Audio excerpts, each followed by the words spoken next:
পরিবর্তে খেলোয়াড় 9 নম্বর জার্সিতে স্বাধীন ব্রহ্ম। স্বাধীন আপাতত পরাধীনতায় আছে, 6টা গোলের ব্যবধান পিছিয়ে দল।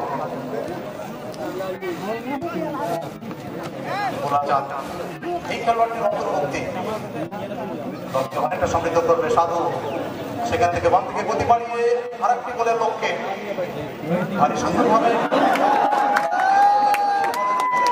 দর্শক আসলে নিজের দেহের ভারসাম্যটা রাখতে পারবেন না,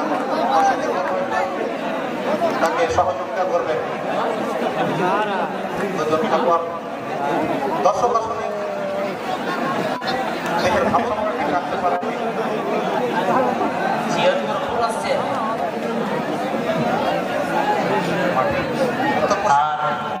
ये सब होना चाहिए सर।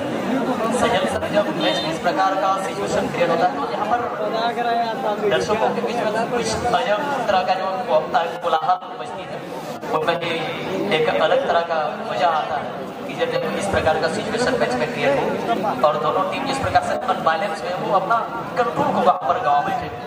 और यहाँ साधु का प्रयास था कि आखिरी समय तक गेम को कटवे खेले, लेकिन अपने आप को नियंत्रण ना रख पाने की वजह से वो कटवे को तरह निकला नहीं और वजह है कि वहाँ पर उनका बनाया हुआ जो मौका है वो निरस्त होता हुआ काफी टीम वो चला करना, लेकिन थोड़ा कम एक तरफा वही करना मैच होगा। कॉन्टेस्ट भरा मैच एक लड़की करना थोड़ा कम कम जरूर करना, जो एक कॉन्टेस्ट होना चाहिए मैच में वो थोड़ा सा कम देखने को मिल रही है।